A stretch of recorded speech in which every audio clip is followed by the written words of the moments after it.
Welcome to the Design Better podcast. I'm Aaron Walter. I'm Eli Woolery. If you're new to the podcast, let me give you a little context. Each episode, we bring you conversations with some of the brightest minds in product design. And it's all brought to you by Envision, the digital product design platform powering the world's best user experiences. Each season of our podcast has a theme. Way back in our first season, we spoke about product-driven companies that are exploring human-centered design and how strong collaboration between product, design, and engineering helps make great products. And in season 2, we looked at creating products at scale because we see so many design teams growing. In that season, we explored the foundational operations, design systems, and leadership needed to scale a design team. Our most recent season is all about the connected workflow. How can designers work more effectively and efficiently with their engineering and product counterparts? We speak with our guests about how building key partnerships throughout an organization can help you ship better products faster. And now that we've wrapped season 3, we want to take a little bit of time to revisit some of the highlights of what we learned along the way. So Eli, which episodes stood out the most for you? Yeah, so obviously we had a ton of great guests that we spoke to, but one of the ones that really stood out, and not only from this interview, but from speaking to her for the design genome project we worked on, was Abigail Hart Gray, who's now at Google. Abigail's approach to measuring design and how she picked a project to start with is really fascinating. Once I have a good bit of information, after I feel like I kind of understand the landscape, what I like to do is pick something which has no value to the company currently, little or no value, and choose that to do a rapid kind of workshop sprint process to rebuild it, oftentimes with no new functionality, because if you're going to do that, you may not really get to add any new exciting features if you want to get it out quick, but to turn it around and show how it can be something of value to the company. Yeah, the thing that stands out to me about the way that Abigail works and thinks about her work is that we've talked to so many design leaders over these past 3 seasons, and often there's not enough thinking about the quantitative aspect of design.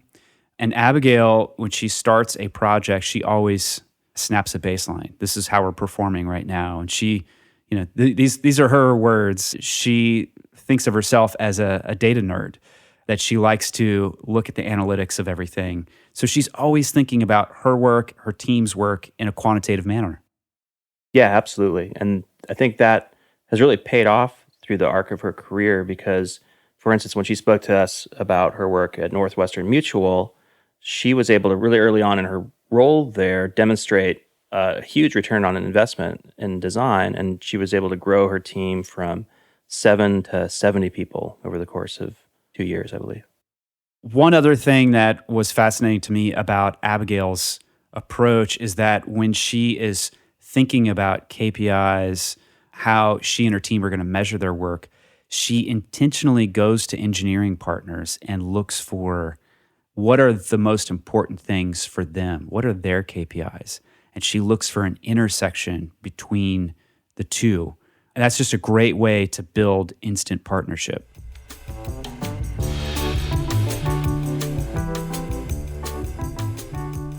Aaron, who have we talked to this season that really stood out to you?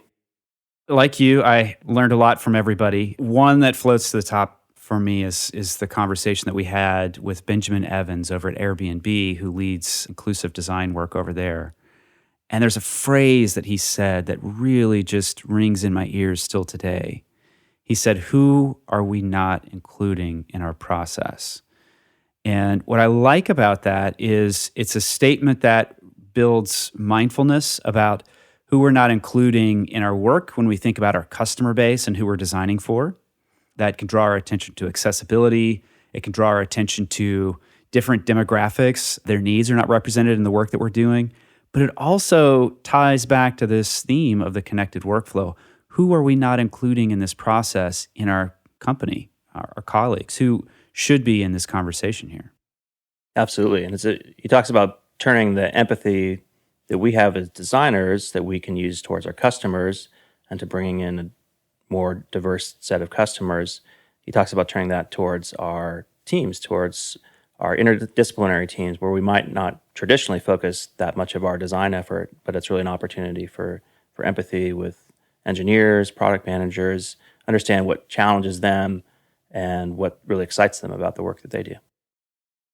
Inclusive design is really the process of bringing those who are outside or the other or those whose experience is slightly extreme. It's about bringing those groups into the core of your creation and the way that you create, about involving people, including them in the process. Then it stands that like inclusive design sets a strong framework for how you can collaborate with people from different disciplines, with your engineers, with your product managers. Because like the very baseline for so much of this is what we often say to be empathy. And so just by embracing these ideas and these principles of let's focus on the needs of people who are not like me, you become better in business, you become better as a designer, you become better in life, really. Totally agree that this is something that designers love to claim ownership of, is that we are empathetic, we understand the customer story. And isn't it ironic that so often we are not as empathetic as we could be towards our colleagues, how they think, what their value system is, what they need to be successful? That's really key to creating effective partnerships inside of a company. Yeah, and obviously this idea of inclusivity makes a lot of sense morally, and it should be a moral imperative for all companies, but also makes business sense because by being inclusive, you're increasing or widening your market share and bringing in new customers that you may not have had before. So it makes sense on a both moral and business grounds.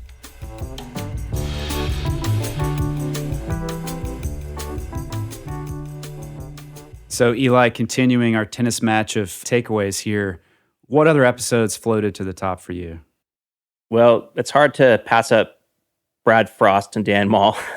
They're just both, well, they're characters and they're good storytellers, but it was, I think, one of those rare opportunities to have two people on a podcast, which might tend to be awkward, but in this case, they're just so great at bouncing ideas off each other, and they obviously work together so well. So kind of in that vein, they spoke about this idea of hot potatoing a project. So traditionally in design process, you might hand off comps to development team to implement. But the idea that they brought up was maybe that's a little bit broken. Maybe you should hand off a smaller chunk of work and get their input and get some work done on the development side, even on the copy editing side, bring in more roles early to the process, and then pass the project back and forth in this kind of hot potato manner, which I thought was pretty cool. One metaphor that we've come up with is certainly not a solid one, is the metaphor of hot potato, right? Hot potato is a handoff from one person to the other, but it frequently goes back and forth, right? It's like you for a little bit, and then me for a little bit, then you for a little bit, then me for a little bit. I find that is a useful process for a lot of teams, is not that handoff goes one direction and it never goes back, but it's like, here's a little bit of design, goes to developer, build that thing out. Back to design though, right? That's the part where it breaks a little bit, right? The part where we're not used to. Back to design, let's look at that and see how it's going. If it doesn't work, all right, maybe we'll modify it, or maybe we'll ship it, or maybe we'll build on top of it, or maybe we'll do something else to it.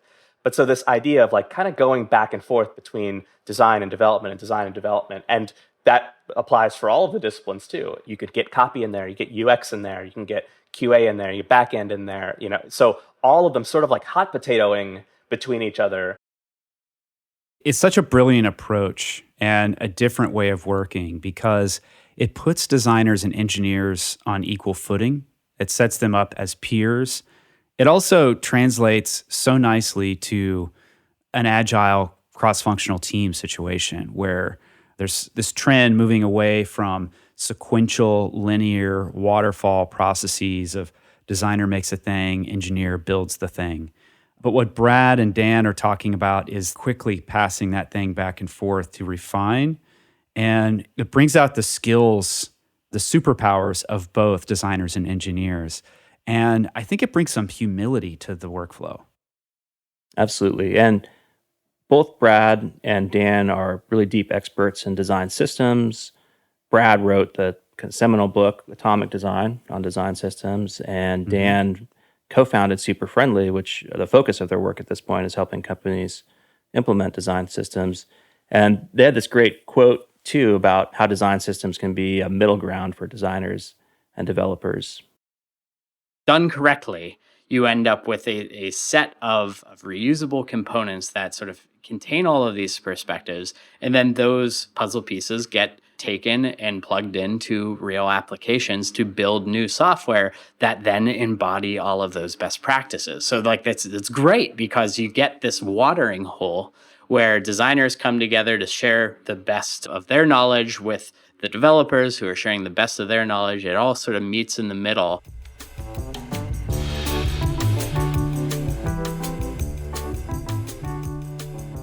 Another interview that was great was with Lori Kaplan, and she's at Atlassian. And when we did our design genome report on Atlassian, we spoke with the head of design there, Jürgen Spengel, and he had this great concept of designing across the seams.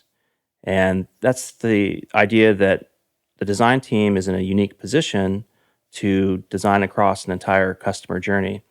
We asked Lori to dig into that, and here's how she sees designing across the seams at Atlassian.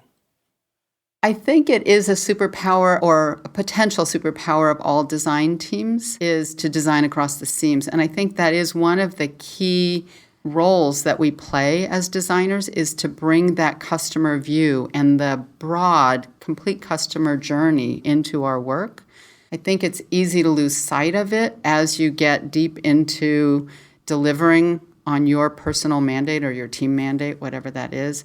So I think some of the playbook plays help us up level, like sparring. We have to spar across teams, and as we do that, we share, and that's an opportunity for designers to up level and say, wait, how does that experience fit into this customer journey?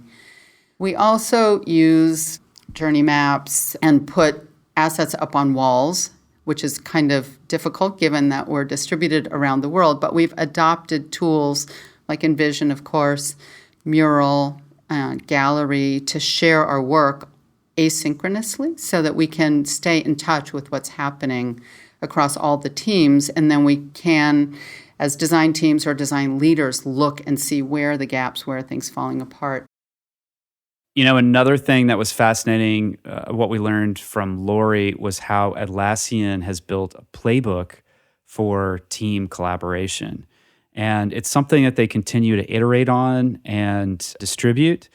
And the reason why that was so interesting to me is that it's a recurring theme that we've seen with a lot of companies who are trying to build a more mature design practice and trying to build better partnerships with engineers and other folks, and trying to design across time and space where you've got multiple locations for a company and you want to get everyone moving together. So to create that connected workflow, having a codified design process, methodology, way of thinking about how we work, documenting that, distributing that, and then continuing to iterate on that and making that process of codifying the design practice inclusive, it's so powerful. And I think that that's something that Atlassian is doing so well, but we just don't see in a lot of other companies. Absolutely. And some of their specific processes that I thought were interesting were things like sparring, where they have teams get together, and that's not just the design team, but developers and product managers come in, and they basically just kind of informally argue about, is this the right design approach to take?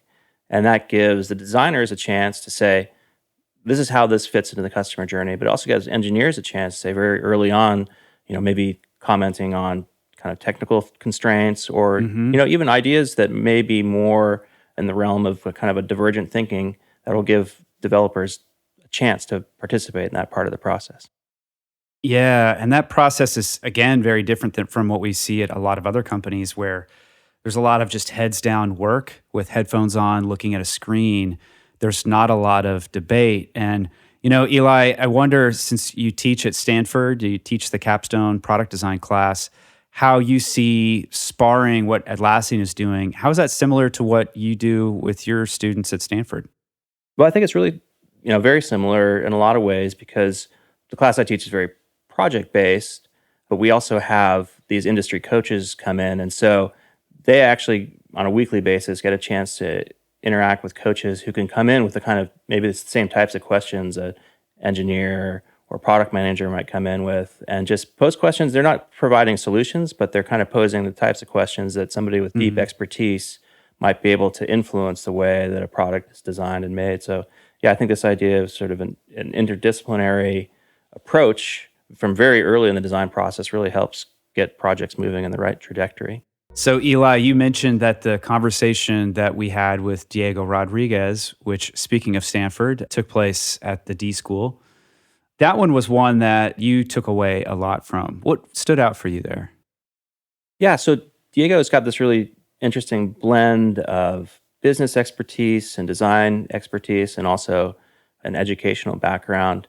And he had a really elegant way of thinking about how design thinking helps bring diversity of perspectives to the design process. And we've got a great little clip here that illustrates that.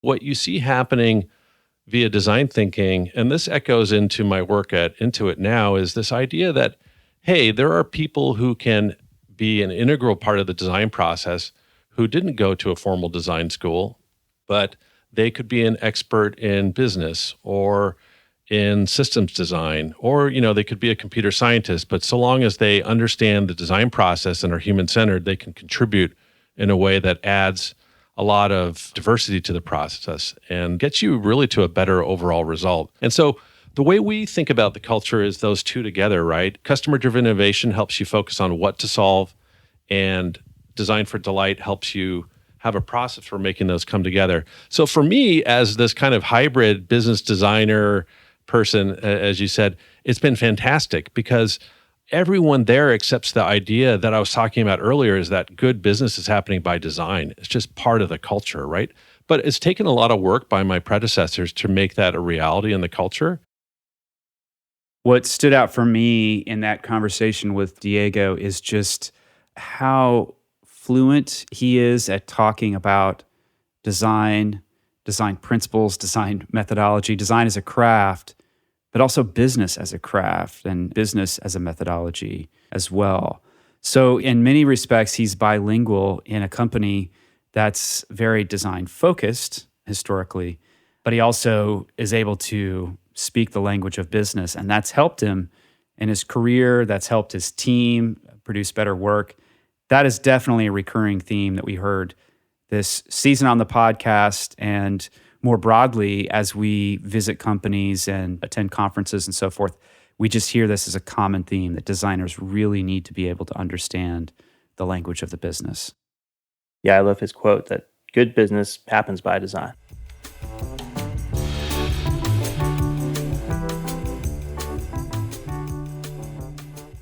Eli, the conversation with Josh Ulm was equally interesting, particularly how he approaches design operations, which in the past, say 2.5 years, design operations has become a recurring theme that we see a lot.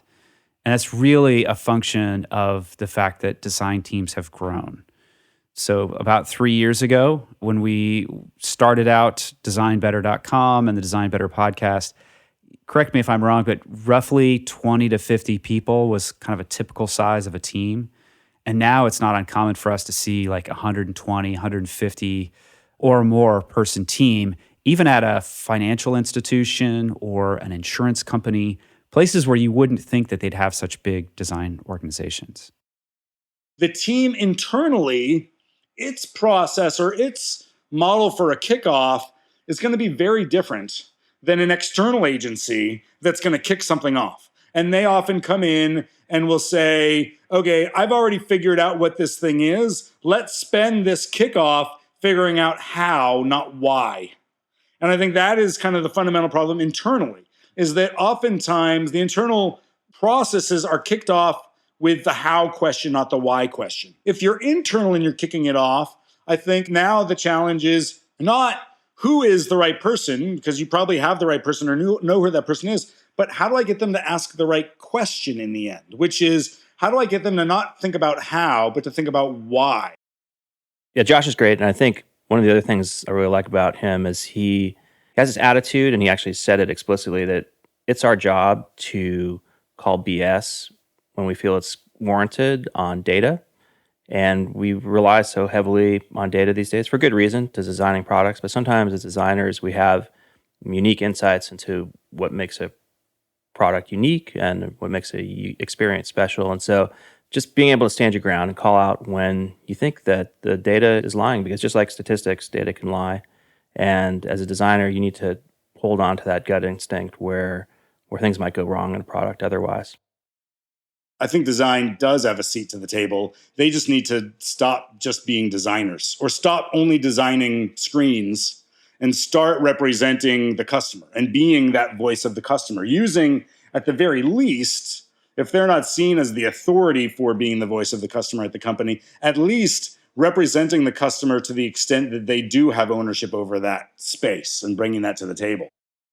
Yeah, I mean, when things are at their best, it's when qualitative findings and quantitative findings come together to help shape our perception of the things that we're making and how that's resonating or not with our customers. And if we only look at it in a single dimension, it really puts us at a disadvantage, because quantitative thinking, the data, will only tell us what the behavior is. It doesn't tell us what's motivating people and why they're taking these actions. Qualitative research is what will tell us what is motivating people, help us understand that behavior more accurately. So to your point, and to Josh's broader point, calling BS on data, it's not to say that data isn't valid. It's to say that data is not gospel. There's more to the story. And sometimes understanding the customer and their needs, it trumps a number.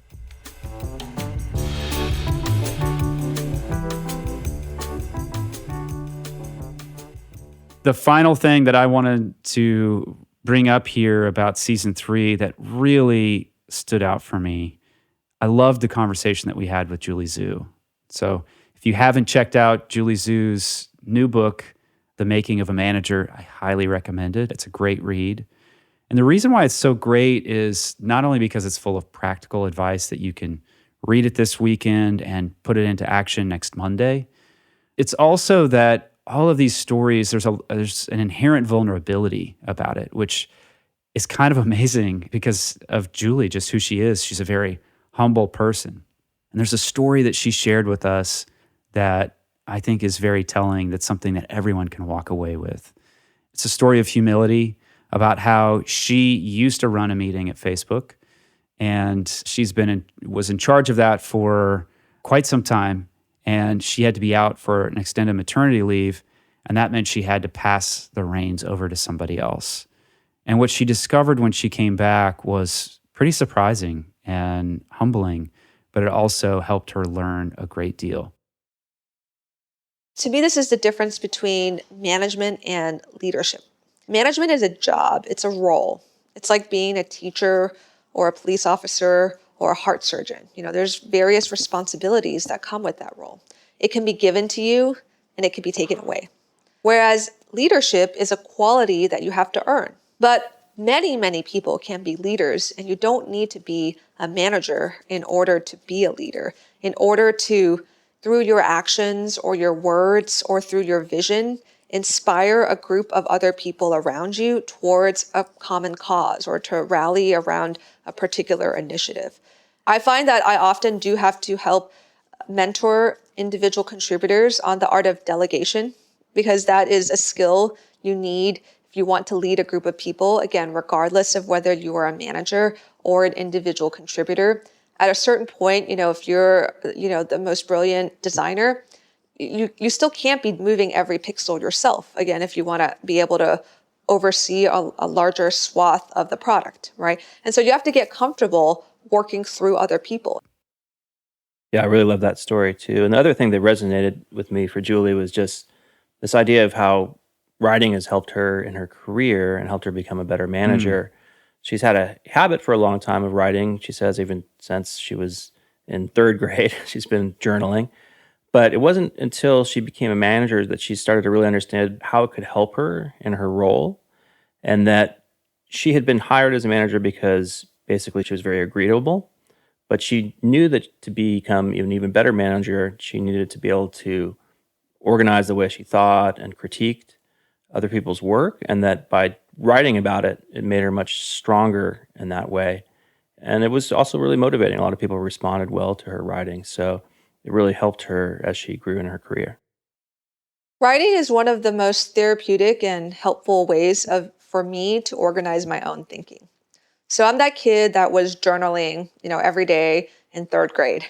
I'm that person who in high school was trying to write down all of my goals and what I really cared about when it came to a college in order to, help me decide, where I wanted to apply and where I ultimately wanted to go. So I've had this, history and habit of using writing as a tool for myself to solve problems. They said one of the reasons my manager chose me to be the next manager was like, you get along with everyone. And I said that I'm the person who would rather hear what everyone else has to say about their design opinion before giving them my own. Well, I wanted to work on that because I knew that, this was ultimately going to be a barrier, and that if I couldn't figure out how to get my voice out there or even to find, what it is that I stood for, that was going to, hold me back. The other thing that was motivating was a lot of people responded really well to my writing. And again, this wasn't the goal that I set out to try and do when I started, but it was very heartwarming to hear that some of the things I was struggling with were universal, that lots of people felt that way, and people in different contexts, in different industries, a completely different team environment. And so that was also, something that has continued to inspire me to write and to start my mailing list with the Q&A answers and to, ultimately write this book.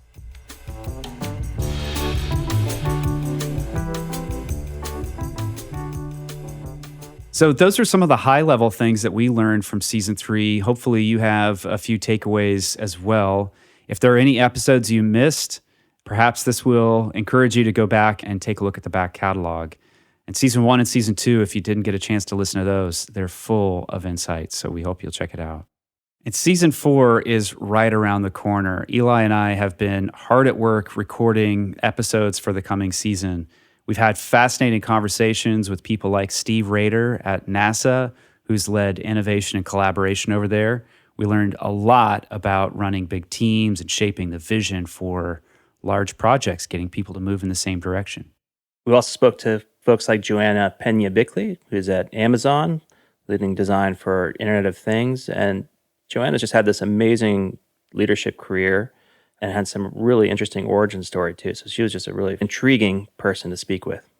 Also in season 4, look for episodes with Naveen Gavini, head of design at Pinterest, who has an engineering background, fascinating story, and Natalia Shelburne from the New York Times. She leads an all-female engineering team and is doing some great work there too. We're excited to bring you season 4 soon, so stay tuned. In the meantime, look for bonus episodes that we're releasing. We just released an episode with Gina Ann, formerly of Salesforce, who helped create the Lightning design system over there. And she's also the creator of Design Tokens, if you're familiar with design systems and the inner workings of that. And she founded the Clarity Conference. So lots of conversations about design systems, and there's more to come. We hope you've enjoyed season 3, and the best way to be informed about season 4 is to simply subscribe wherever you listen to podcasts.